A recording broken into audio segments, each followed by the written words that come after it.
Saat menjabat sebagai pemimpin gereja, pengejarannya akan nama dan status mengganggu pekerjaan gereja. Dia menjadi waspada dan salah paham usai diberhentikan. Lalu saat terpilih lagi sebagai pemimpin, dia negatif dan waspada.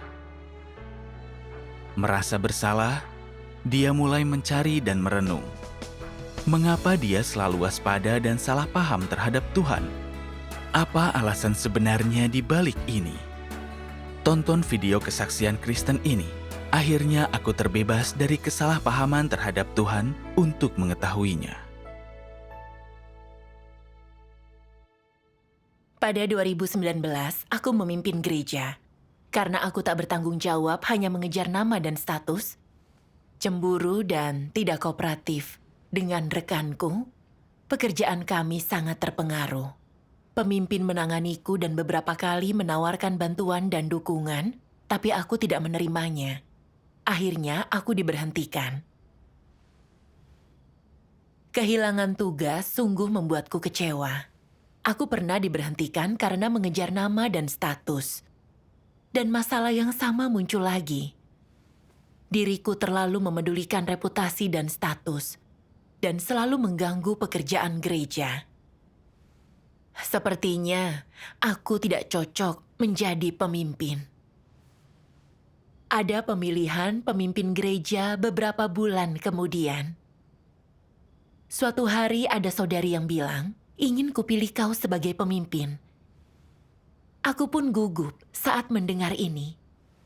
Dulu saat jadi pemimpin, aku selalu mengejar nama dan status, berbuat kejahatan, dan mengganggu pekerjaan gereja. Nama dan status adalah titik lemahku.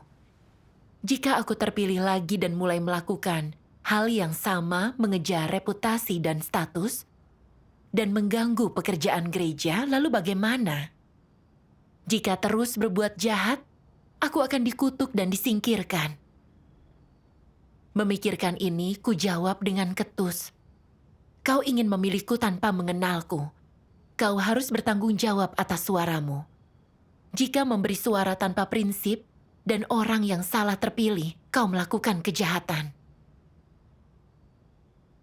Menurutku lebih baik aku tidak jadi pemimpin atau pekerja.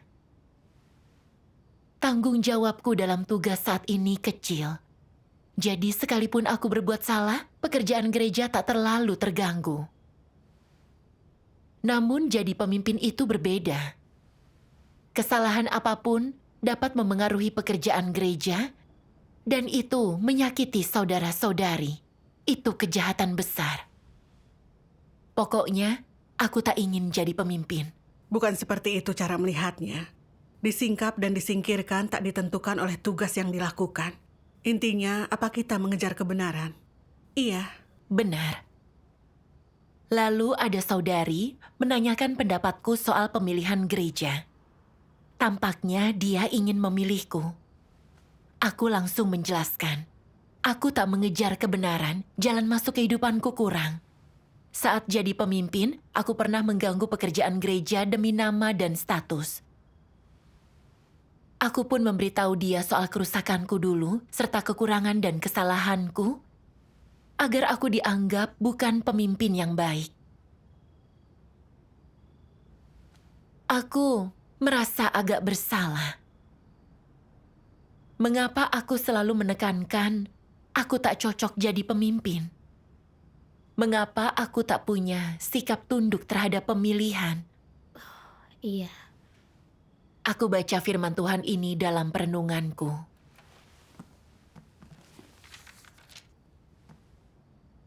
Orang tak boleh beranggapan iman hanyalah kepercayaan bahwa Tuhan itu ada. Bahwa Dia adalah jalan, kebenaran dan hidup dan tak lebih dari itu. Iman juga tak boleh hanya untuk mengakui Tuhan dan mempercayai Dia penguasa atas segala hal, Dia itu maha kuasa, bahwa Dia menciptakan segala sesuatu di dunia dan bahwa Dia itu unik dan maha tinggi. Iman bukan semata-mata untuk mempercayai fakta ini. Kehendak Tuhan adalah agar seluruh hati dan keberadaanmu kau serahkan kepadanya dan tunduk kepadanya. Artinya, engkau harus mengikuti Tuhan, membiarkan Tuhan memakai dirimu, dan dengan senang hati melakukan pelayanan baginya. Apapun yang bisa kau lakukan baginya, engkau melakukannya. Amin. Amin.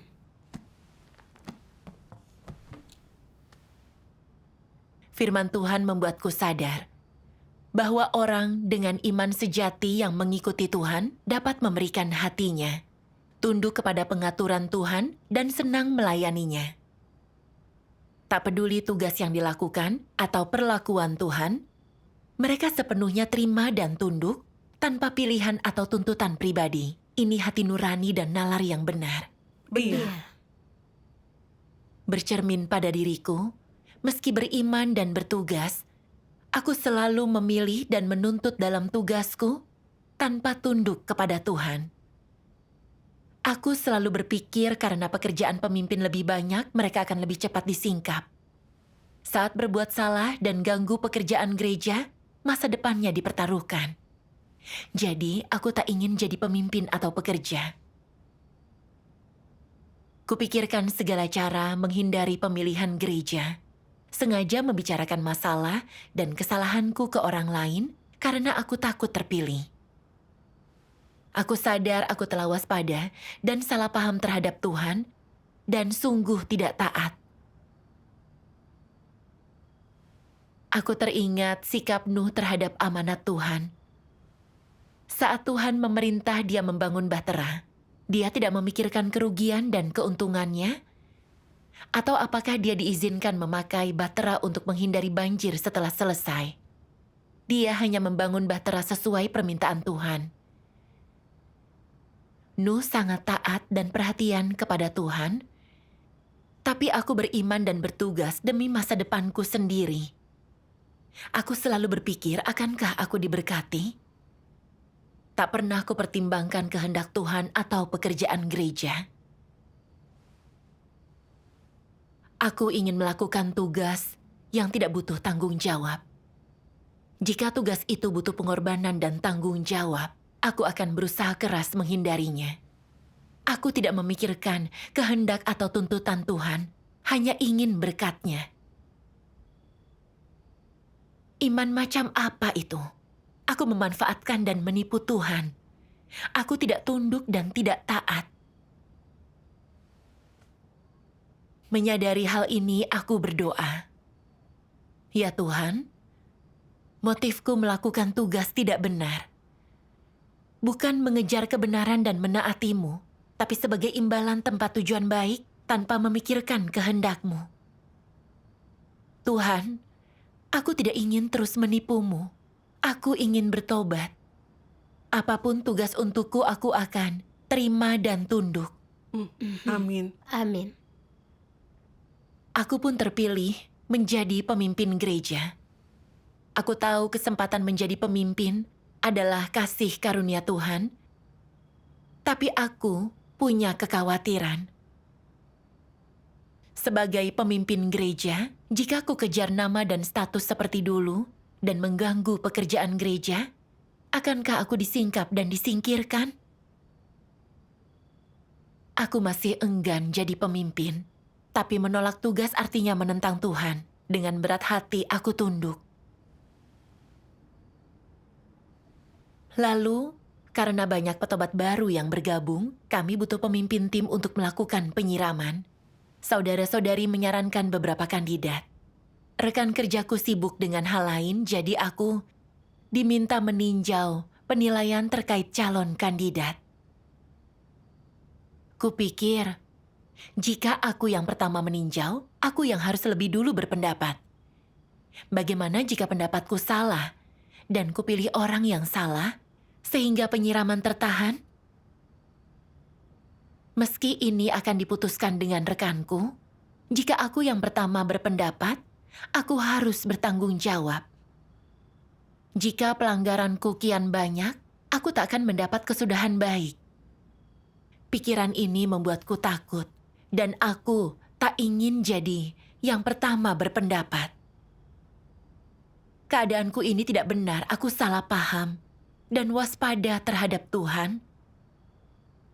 Tapi aku tak bisa melepaskannya. Jadi aku bersekutu dengan saudara-saudari.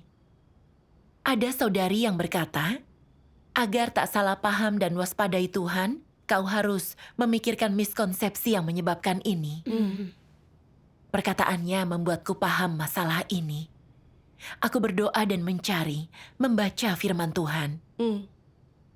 Suatu hari, ku baca kutipan firman Tuhan. Tuhan Yang Maha Kuasa berfirman, ada orang-orang yang percaya kepada Tuhan selama beberapa tahun, tetapi tidak memahami kebenaran sedikit pun. Pandangan mereka tentang segala sesuatu tetap sama dengan pandangan orang tidak percaya. Ketika mereka melihat pemimpin palsu atau antikristus disingkapkan dan diusir, mereka berpikir, percaya kepada Tuhan, mengikuti Tuhan, hidup di hadapan Tuhan, semua itu seperti berjalan di atas es tipis, bagaikan telur di ujung tanduk. Dan yang lainnya berkata, memang benar yang orang katakan melayani Tuhan, menemani raja adalah seperti memelihara harimau. Satu saja kata yang salah, satu saja perbuatan yang salah engkau akan menyinggung watak Tuhan, dan engkau pun akan diusir dan dihukum. Apakah pernyataan ini benar? Berjalan di atas es tipis dan bagaikan telur di ujung tanduk, apa artinya? Itu artinya bahaya besar, bahwa ada bahaya besar setiap saat, bahwa dengan sedikit kecerobohan, orang akan tersandung. Menemani raja adalah seperti memelihara harimau, adalah pepatah umum di kalangan orang tidak percaya. Itu artinya, hidup di sisi Raja Setan sangatlah berbahaya.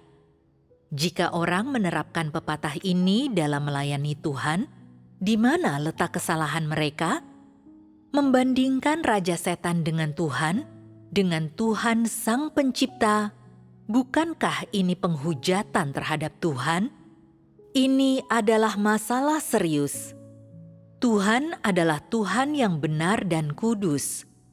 Bahwa manusia harus dihukum karena menentang Tuhan atau memusuhinya ditetapkan oleh surga dan diakui oleh bumi. Iblis si setan sama sekali tidak memiliki kebenaran. Dia kotor dan jahat, membunuh orang yang tidak bersalah, menelan orang yang baik. Bagaimana dia bisa disamakan dengan Tuhan? Mengapa orang memutarbalikkan fakta dan memfitnah Tuhan? Ini adalah penghujatan yang luar biasa terhadap dia. Ketika beberapa orang yang sering bersikap negatif dan tidak melaksanakan tugas mereka dengan tulus dipangkas dan ditangani, mereka khawatir akan diusir dan mereka sering berpikir dalam hatinya, percaya kepada Tuhan sebenarnya seperti berjalan di atas es yang tipis. Begitu engkau melakukan sesuatu yang salah, engkau akan ditangani. Begitu engkau dianggap sebagai pemimpin palsu atau antikristus, engkau akan digantikan dan diusir. Di rumah Tuhan adalah hal yang lazim bagi Tuhan untuk marah, dan ketika orang melakukan hal-hal buruk, mereka diusir dengan sepatah kata. Rumah Tuhan bahkan tidak memberi mereka kesempatan untuk bertobat. Apakah benar-benar seperti itu kenyataannya?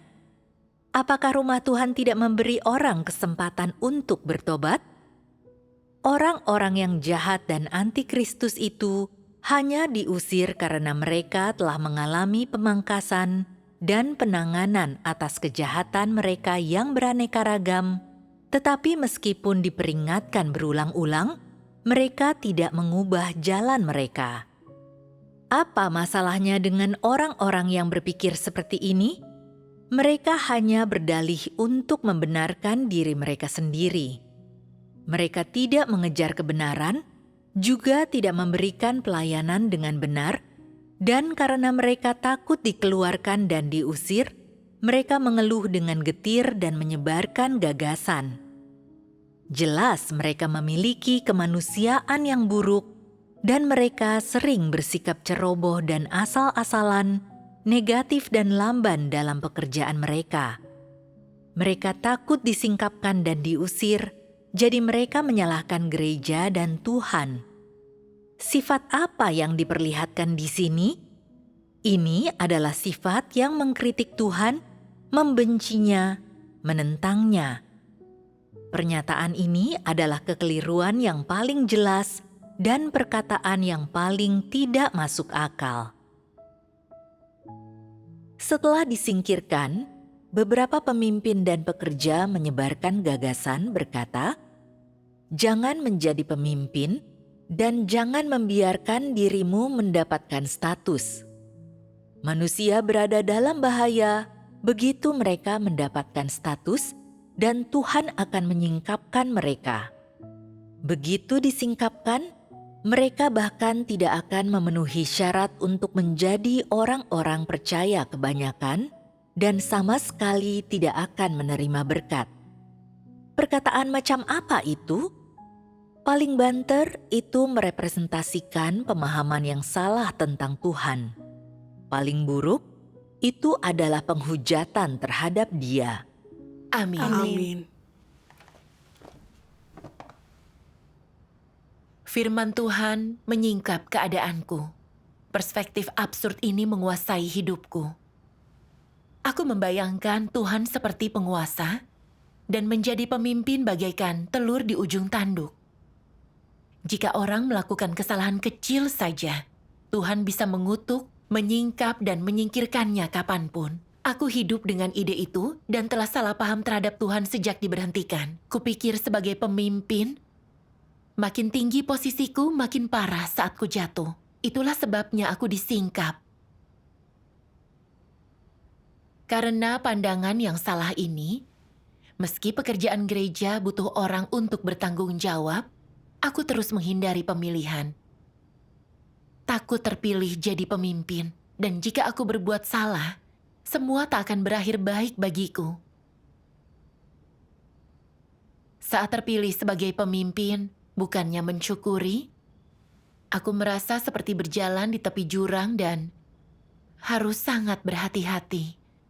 Jika tergelincir, aku mungkin tidak bisa menerapkan imanku, apalagi diselamatkan.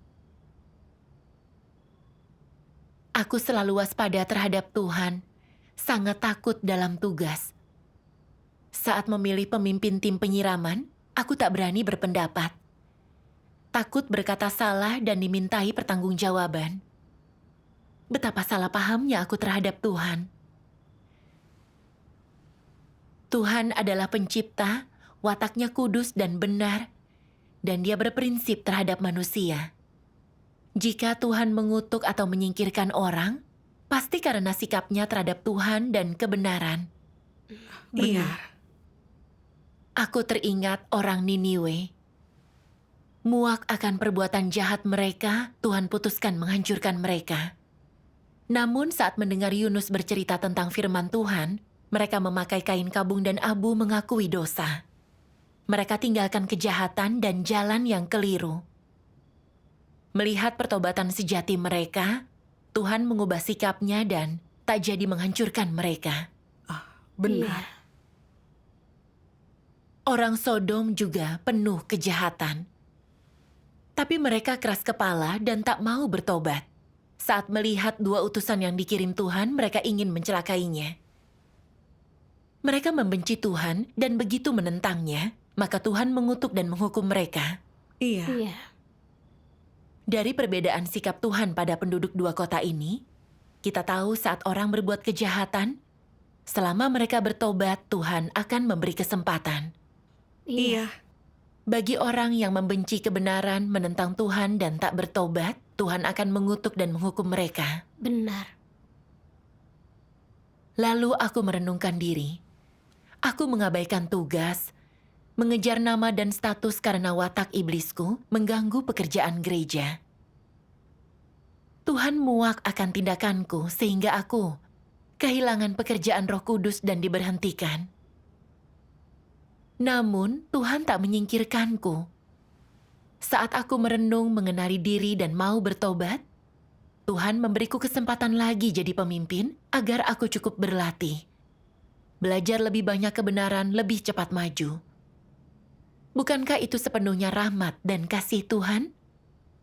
Iya, Iya. Namun aku tak mengerti maksud baik Tuhan. Aku selalu mempertanyakan dan waspada terhadap Tuhan, bersikap licik dan jahat. Kukira jadi pemimpin membuatku disingkap dan disingkirkan. Aku sungguh tak mengenal Tuhan. Sikapku terhadap Tuhan bukan suatu bentuk iman. Aku menodai, menghujat Tuhan, menyinggung wataknya. dengan watak rusak, kita tak bisa menghindari pelanggaran. Tapi Tuhan tidak mengutuk kita karena pelanggaran sesaat. Selama kita mau bertobat dan berubah, Tuhan akan mengasihani kita. Itu benar sekali. Iya, aku teringat firman Tuhan ini. Jika engkau adalah orang yang curang, engkau akan selalu waspada dan curiga terhadap semua orang dan segala hal. Maka imanmu kepadaku akan dibangun di atas dasar kecurigaan.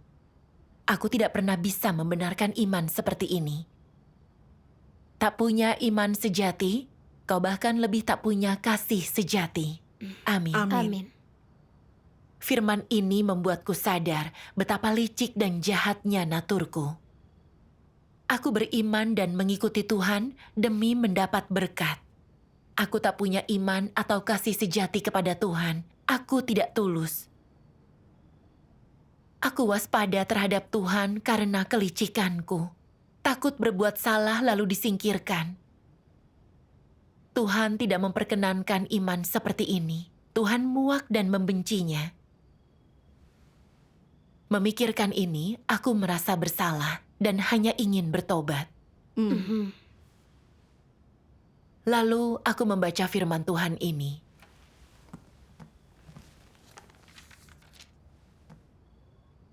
Dengan adanya natur iblis, orang berada dalam bahaya saat mendapatkan status. Jadi mereka harus apa? Apa mereka tak punya jalan untuk diikuti? Tak adakah jalan untuk lepas dari situasi berbahaya itu? Katakan kepadaku pada saat orang yang rusak mendapatkan status. Siapapun mereka, apa mereka kemudian menjadi antikristus? Apakah ini mutlak? Jika mereka tak mengejar kebenaran, mereka akan menjadi antikristus. Tapi jika mereka sungguh mengejar kebenaran, mereka tak akan menjadi antikristus. Benar sekali. Jika orang tak kejar kebenaran, pasti akan menjadi antikristus. Dan apakah orang yang menempuh jalan antikristus melakukannya karena status? Tidak. Itu karena mereka tak mencintai kebenaran, mereka bukan orang yang benar. Entah mereka punya status atau tidak, orang yang tak mengejar kebenaran, semuanya menempuh jalan antikristus. Sebanyak apapun khotbah yang telah mereka dengar, mereka tidak menerima kebenaran, ataupun menempuh jalan yang benar, maka pasti menempuh jalan yang jahat. Ini sama dengan cara manusia makan. Beberapa orang tidak makan makanan yang dapat memelihara tubuh tapi bersikeras, mengonsumsi hal berbahaya. Akhirnya mereka mendapat masalah. Bukankah ini pilihan mereka sendiri? Amin. Amin.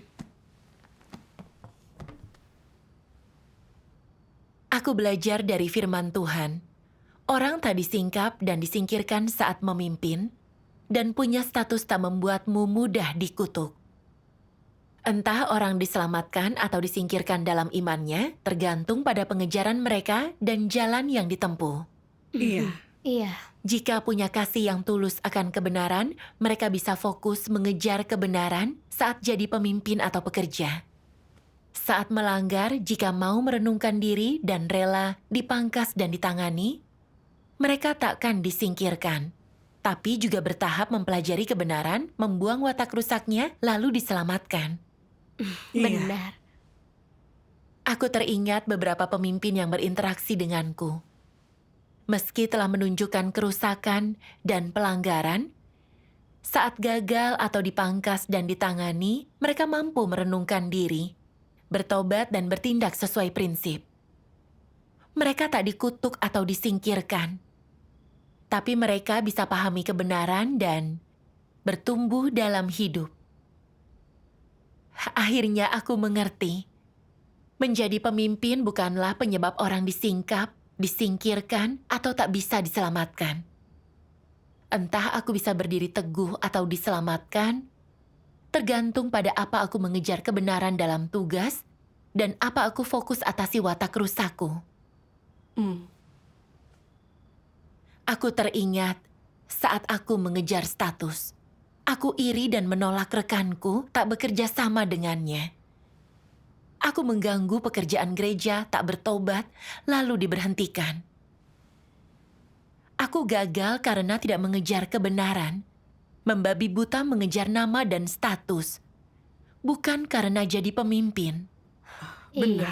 Lalu aku menyadari saat kulihat kerusakanku, hanya bersikap negatif dan waspada tak bisa mengatasi masalah. Yang terpenting adalah mengejar dan mencari kebenaran untuk mengatasi masalahku. Benar. Meski aku terlalu fokus mengejar status, hingga itu tampak saat aku jadi pemimpin, selama aku meninggalkan daging, menerima dan menerapkan kebenaran, watak rusakku bisa berubah sedikit demi sedikit. Benar. Jika aku tak mengejar kebenaran dan hidup dengan watak rusakku, apapun tugas yang kulakukan, aku bisa mengganggu sehingga Tuhan muak dan aku disingkap dan disingkirkan. Iya. Kali ini aku berpikir untuk jadi pemimpin. Meski mengalami masalah dan kesulitan, menunjukkan kerusakan, dan pernah dipangkas dan ditangani, aku telah belajar tentang watak rusakku tanpa disadari. Aku memahami banyak masalah dan perjuangan yang membingungkan melalui pencarian prinsip kebenaran, dan itu menutupi kekuranganku. Keuntungan nyata ini kudapatkan saat jadi pemimpin. Ini kasih karunia Tuhan untukku. Aku tak ingin terus melawan Tuhan dan melalaikan tugas. Aku berjanji akan sangat menghargai tugas ini, mengabdi diri sepenuh hati dan membalas kasih Tuhan. Syukur kepada Amin. Tuhan. Makin bersekutu, makin kita tercerahkan. Memikirkan pemimpin dan pekerja, mengapa ada yang diberhentikan dan disingkirkan, tapi sebagian orang makin paham kebenaran dan meningkatkan tugasnya. Ini menunjukkan jadi pemimpin adalah cara melatih mereka yang mengejar kebenaran, tapi mereka yang tidak akan disingkap dan disingkirkan. Itu benar. Kunci diselamatkan tergantung pada apakah kita mengejar kebenaran. Benar. Lalu ku ingat firman Tuhan lain.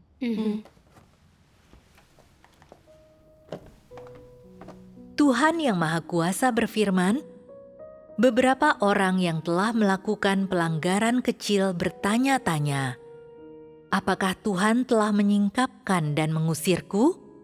Apakah Dia akan membunuhku?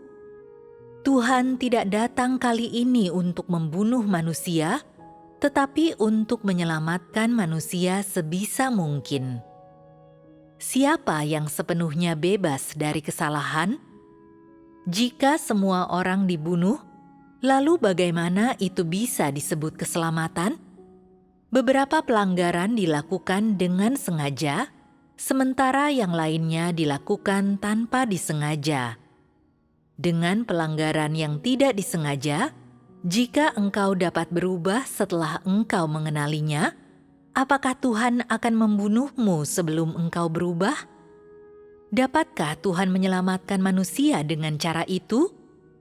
Itu bukan cara Dia bekerja. Apakah engkau memiliki watak pemberontak, atau apakah engkau telah bertindak tanpa sadar atau tidak?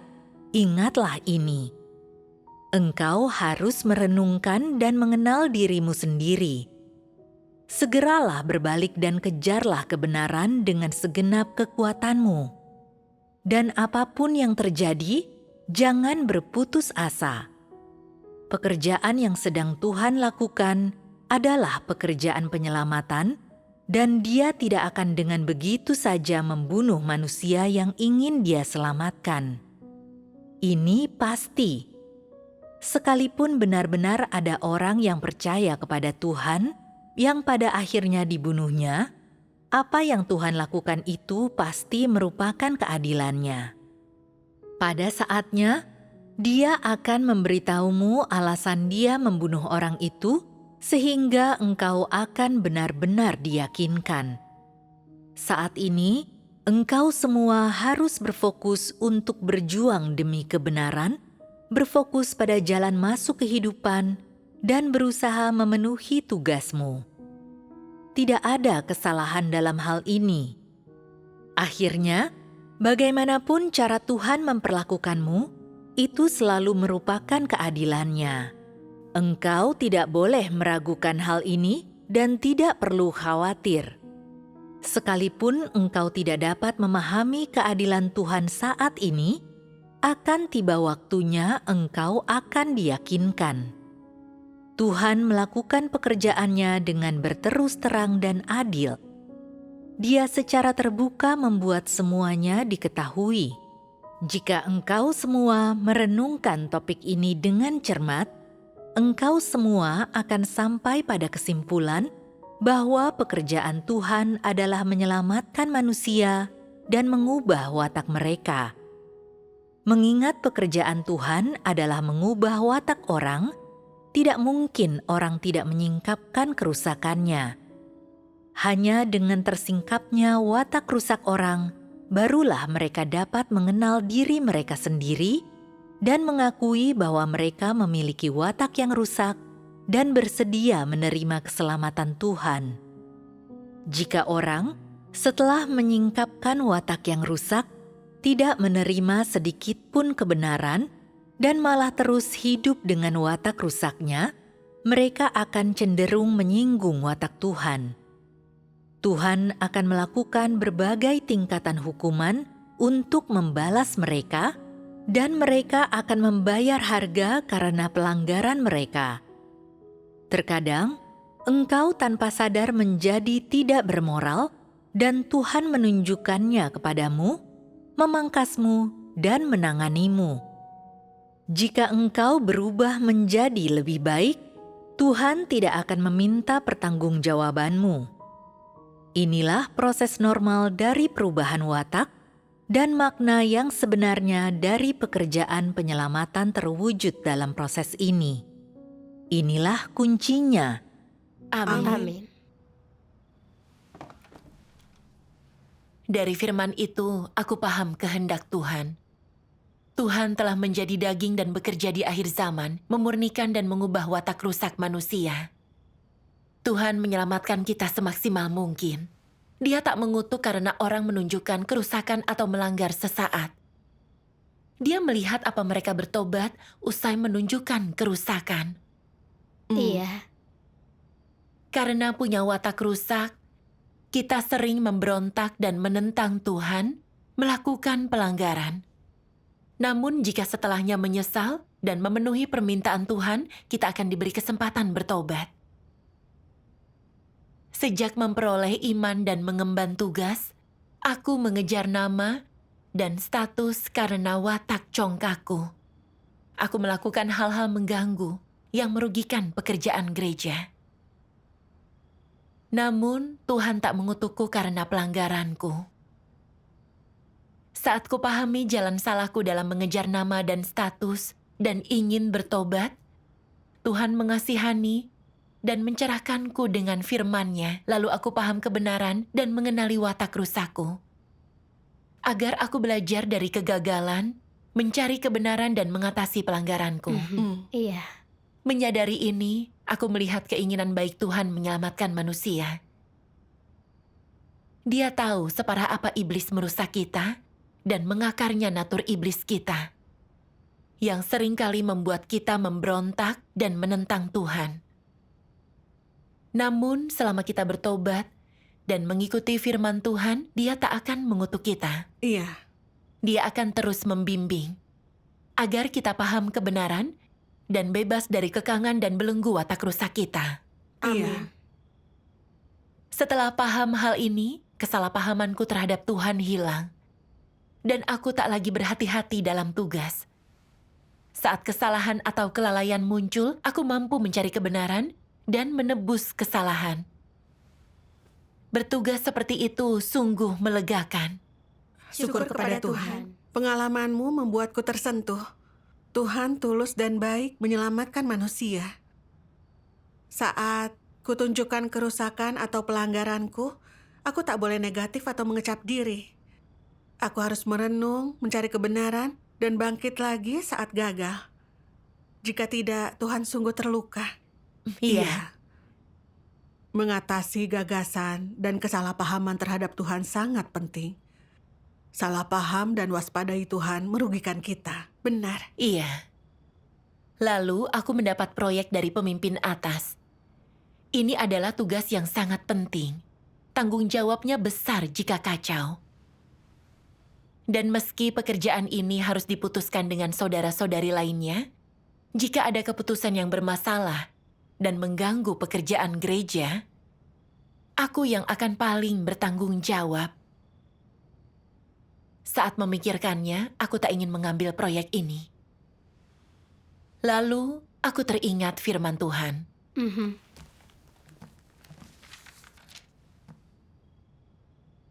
Ada orang yang berkata, kualitasku rendah, aku tak berpendidikan, aku tak berbakat. Dan karakterku bercacat celah, aku selalu bergumul dalam tugasku. Jika kerjaku buruk dan digantikan, aku harus apa? Apa yang kau takutkan? Apa pekerjaan itu hal yang dapat kau selesaikan sendiri?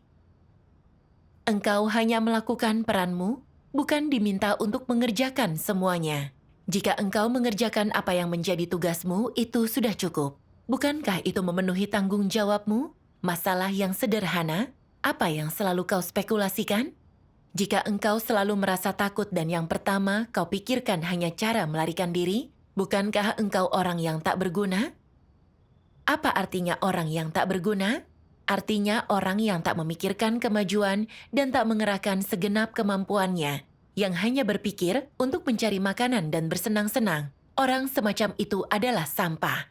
Ada orang-orang yang berpandangan sangat sempit. Ada cara untuk menggambarkan mereka. Apakah itu? Berkarakter sangat picik. Orang yang berkarakter picik adalah orang yang hina. Orang hina menggunakan hati mereka untuk mengukur orang yang lebih tinggi dari mereka. Baginya, semua orang tampak egois dan tercela seperti mereka. Orang semacam itu adalah orang yang tak berguna. Mereka mungkin percaya Tuhan, tapi mereka tak akan mudah menerima kebenaran. Apa yang menyebabkan orang punya iman yang sangat kecil? Ini disebabkan karena mereka kurang memahami kebenaran. Jika kau tak cukup paham kebenaran, maka kau tak akan cukup memahami setiap proyek yang Tuhan lakukan dalam pekerjaannya, atau tentang semua yang Dia lakukan, atau tentang semua tuntutannya terhadapmu. Jika engkau tak mampu memahaminya, engkau akan memiliki dugaan imajinasi, kesalahpahaman, dan gagasan tentang Tuhan. Dan jika hanya ini yang ada di hatimu, dapatkah engkau punya iman yang sejati kepada Tuhan? Amin. Amin. Firman Tuhan membuatku sadar, aku kembali waspada terhadap Tuhan. Aku takut bertanggung jawab jika ada masalah di proyek itu yang dapat memengaruhi masa depanku. Jadi aku ingin menghindarinya. Aku sadar betapa liciknya watakku, tak punya iman sejati. Aku tak bisa terus meragukan Tuhan dan melalaikan tugas. Meski aku punya banyak kesalahan dan sedikit kenyataan kebenaran, aku bisa belajar dari kelebihan orang untuk menutupi kekuranganku, berdoa kepada Tuhan dan mencari prinsip kebenaran. Benar. Tuhan tak banyak meminta kepada manusia. Selama aku berusaha sebaik mungkin, Tuhan akan membimbingku. Dan tiap masalah dapat diatasi secara perlahan. Dengan pemikiran ini, aku menerima tugas itu. Syukur kepada Tuhan. Memikirkan ini kembali, aku hidup dalam kesalahpahamanku dan waspada terhadap Tuhan, tidak tunduk kepadanya. Tapi Dia tidak menyerah untuk menyelamatkanku. Sebaliknya, Dia terus membimbing dengan firman-Nya, agar aku memahami kehendak-Nya, dan melihat kelicikan dan watak jahatku, menghilangkan kesalahpahamanku terhadap Tuhan, mengejar kebenaran dan memuaskannya. Aku sendiri merasa watak Tuhan itu sangat benar dan kasih-Nya bagi manusia sangat nyata. Iya. Mulai sekarang aku hanya ingin fokus mengejar kebenaran dan bertugas dengan baik untuk membalas kasih Tuhan. Amin. Syukur Syukur kepada Tuhan. kepada Tuhan.